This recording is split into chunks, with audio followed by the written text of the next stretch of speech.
अरे हे काय? सांगलीत 19 लाखांचा 5G मोबाईल टॉवरच चोरला. अधिकाऱ्यांना कधी आणि कसं कळलं? सांगली जिल्ह्यात चोरीची एक अजब घटना समोर आली आहे. मिरज तालुक्यातील आरोग्य येथे चोरट्यांनी चक्क अख्खा मोबाईल टॉवर लंपास केला आहे. टॉवरच्या लोखंडी सांगड्यापासून ते थेट जनरेटरपर्यंत तब्बल 19,60,000 रुपयांचा ऐवज चोरून नेल्यामुळे परिसरात एकच खळबळ उडाली आहे. या प्रकरणी मिरज ग्रामीण पोलीस ठाण्यात गुन्हा दाखल करण्यात आलेला आहे. आरग गावातील रस्त्यालगत देवदास माने यांच्या गट नंबर 835 मधील शेतात जिओ कंपनीचा मोबाईल टॉवर उभारण्यात आला. हा टॉवर गेल्या अनेक दिवसांपासून या भागात ग्राहकांना नेटवर्क पुरवण्याचं काम करत होता. मात्र गेल्या काही दिवसांपासून परिसरातील ग्राहकांच्या मोबाईलमधील नेटवर्क अचानक गायब झालं. ध्वनी लहरींचे प्रमाण कमी झाल्यामुळे कंपनीला संशय आला. अधिकारी टॉवर बघायला गेले आणि चक्रावलेच. नेटवर्क का येत नाही हे तपासण्यासाठी जिओ कंपनीच्या अधिकाऱ्यांनी थेट आरोग्य येथील टॉवरच्या ठिकाणी जाऊन पाहणी केली, पण तिथे पोहोचताच अधिकाऱ्यांना डोळ्यांवर विश्वासच बसेना. ज्या ठिकाणी भला मोठा टॉवर उभा होता ती जागा पूर्णपणे रिकामी झाली होती. चोरट्यांनी तिथे काहीही शिल्लक ठेवलेलं नव्हतं.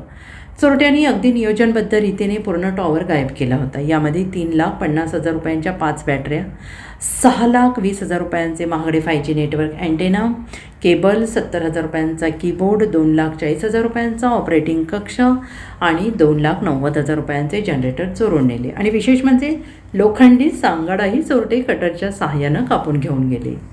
मी सहाय्यक पोलीस निरीक्षक रणजित रघुनाथ तिप्पे, नेमणूक मिरज ग्रामीण पोलीस ठाणे. आमच्या हद्दीमध्ये आरग या गावामध्ये जिओ कंपनीचा टावर होता. त्या संदर्भाने विशाल प्रभाकर चव्हाण, वय 47 वर्षे, धंदा lining officer, Sumi digital infrastructure limited यांनी तक्रार दिलेली आहे की त्या तक्रारीमध्ये त्यांनी असं म्हटलं आहे की त्यांचा जो टावर होता तो टावर चे जे साहित्य आहे ते चोरीला गेल्याचे त्यांनी तक्रार दिलेली आहे. सदर चोरीमध्ये त्यांनी त्यांच्या 5 बॅटऱ्या 3,50,000 रुपयाच्या, 6,20,000 किमतीचा नेटवर्क सेट, 70,000 किमतीचे एक स्विच मोड पॉवर सप्लाय, 2,40,000 किमतीचा RRH पॉवर केबल, 2,60,000 किमतीचे single door, double door, outdoor cabin, 2,90,000 किमतीचे एक नग 30 kVचा परफेक्ट कंपनीचा जनरेटर आणि 9,80,000चे 4 4G नेटवर्क सेट, तसेच 1,30,000 रुपये किमतीचे टॉवरचे लोखंडी स्ट्रक्चर असा सेट असे मिळून एकूण 29,40,000 रुपयाची चोरी झाल्याबाबत